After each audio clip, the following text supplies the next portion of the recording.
Assalamualaikum warahmatullahi wabarakatuh. Perkenalkan, nama saya Mila Darpiati dengan NIM 2042302110 dari kelas 2G, dan teman saya. Perkenalkan, nama saya Aurelia Melani Putri dengan NIM 2042301906 dari kelas 2G. Di sini kami akan membuat video UAS Psikologi Pendidikan. Soal yang pertama, apa yang dimaksud dengan belajar? Apa saja aktivitas belajar? Jawabannya, aktivitas belajar adalah segala kegiatan yang dilaksanakan baik secara jasmani ataupun rohani. Aktivitas siswa selama proses belajar mengajar merupakan salah satu indikator adanya keinginan siswa untuk belajar. Aktivitas siswa merupakan kegiatan atau perilaku yang terjadi selama proses belajar mengajar. Kegiatan-kegiatan yang dimaksud adalah kegiatan yang seperti mengarah pada proses belajar, seperti bertanya, mengajukan pendapat, mengerjakan tugas-tugas, dan menjawab pertanyaan guru, dan bisa bekerja sama dengan siswa lainnya serta bertanggung jawab terhadap tugas yang telah diberikan. Adapun aktivitas belajar, yang pertama, visual aktivitas seperti membaca, memperhatikan gambar, demonstrasi, percobaan, pekerjaan orang lain, dan sebagainya. Yang kedua, oral aktivitas seperti menyatakan, merumuskan, bertanya, memberi saran, mengeluarkan pendapat, mengadakan interview, diskusi, interpretasi, dan sebagainya. Tiga, listening aktivitas seperti mendengarkan uraian, percakapan, diskusi, musik, pidato, dan sebagainya. Soal nomor 2, apa yang dimaksud dengan motivasi belajar? Bagaimana cara guru meningkatkan motivasi belajar peserta didik?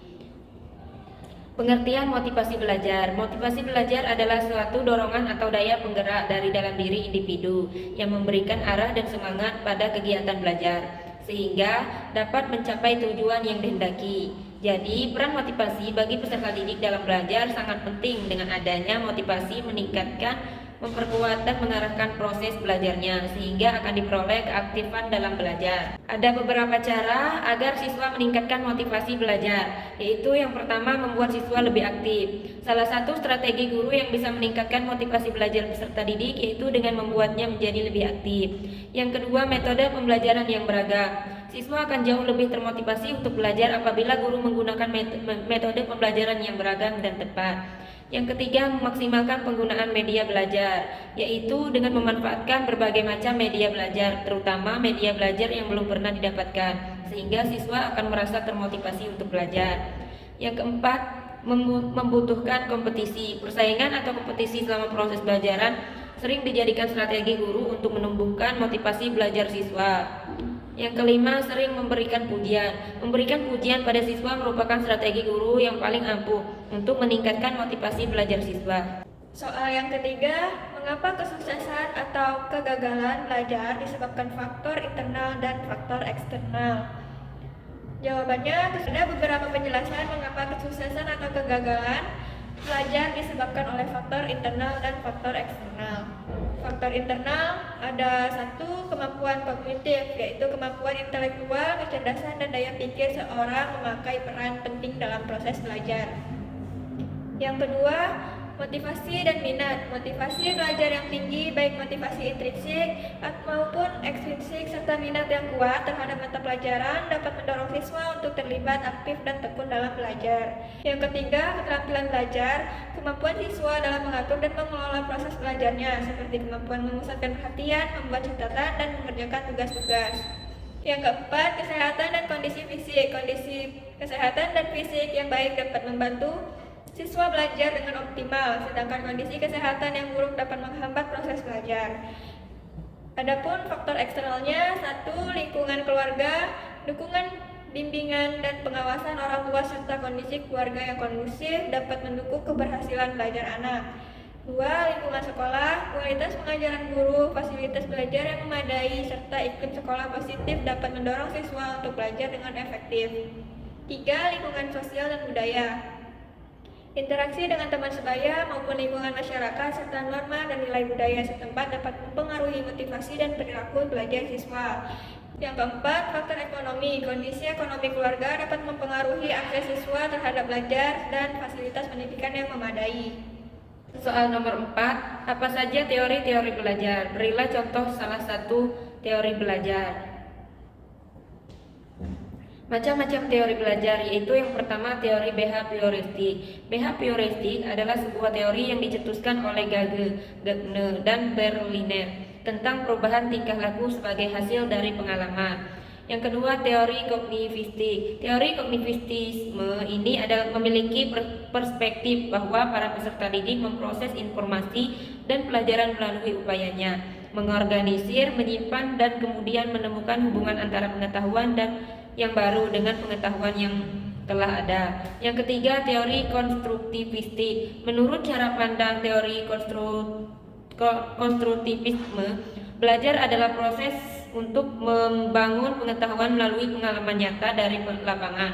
Artinya, siswa akan cepat memiliki pengetahuan jika pengetahuan itu dibangun atas dasar realistis yang ada di dalam masyarakat. Yang keempat, teori humanistik. Teori belajar ini berusaha memahami perilaku belajar dari sudut pandang pelakunya, bukan dari sudut pandang pengamatnya. Tujuan utama para pendidik adalah membantu peserta didik untuk mengembangkan dirinya, yaitu membantu masing-masing individu untuk mengenal diri mereka sendiri sebagai manusia yang unik dan membantu dalam mewujudkan potensi-potensi yang ada dalam diri mereka. Salah satu contoh teori behavioristik yaitu mengadakan penilaian dengan poin. Untuk menciptakan kelas yang tenang dan kondusif untuk belajar, maka aturannya kelas harus ditegakkan. Dengan mengadakan sistem penilaian dengan jumlah poin, maka siswa akan taat dan berusaha meraih poin tertinggi. Contohnya adalah saat siswa melakukan pelanggaran di kelas, seperti berisik dan membuang sampah sembarangan, maka poin yang dimilikinya akan dikurangi. Guru harus segera merespon kesalahan anak dengan meningkatkan aturan kelas yang harus dipatuhi. Soal yang kelima, menurut pendapat Anda, faktor apa saja yang mempengaruhi kepribadian seseorang? Terdapat beberapa faktor yang dapat mempengaruhi kepribadian seseorang, antara lain 1. Genetika. Pewaris gen dari orang tua dapat mempengaruhi karakteristik individu termasuk kepribadian. Berupa sifat kepribadian dapat diwariskan melalui gen tertentu. Yang kedua, lingkungan. Lingkungan seseorang dibesarkan juga berperan penting dalam bentuknya kepribadian. Pengalaman budaya, pendidikan, dan interaksi sosial di lingkungan sekitar dapat membentuk karakter seseorang. 3. Pengalaman hidup. Pengalaman-pengalaman yang dialami seseorang dalam kehidupan mereka juga turut mempengaruhi kepribadiannya, seperti trauma, kegembiraan, atau peristiwa penting lainnya dapat membentuk bagaimana seseorang memandang dunia dan berinteraksi dengan orang lain. Yang keempat, pendidikan. Proses belajar dan pendidikan juga memiliki peran dalam membentuk kepribadian seseorang. Yang kelima, kesehatan mental. Kesehatan mental seseorang juga dapat mempengaruhi kepribadiannya. Gangguan mental ataupun kondisi psikologis tertentu dapat mempengaruhi cara seseorang merespon situasi dan berinteraksi dengan orang lain. Yang keenam, kepribadian orang tua. Hubungan dengan orang tua juga dapat mempengaruhi kepribadian dengan seseorang. Pola asuh yang diterapkan oleh orang tua dapat membentuk karakter dan perilaku anak. Faktor ini saling berinteraksi dan kompleks sehingga membentuk kepribadian yang unik pada setiap individunya. Sekian video UAS Psikologi Pendidikan kami. Wassalamualaikum warahmatullahi wabarakatuh.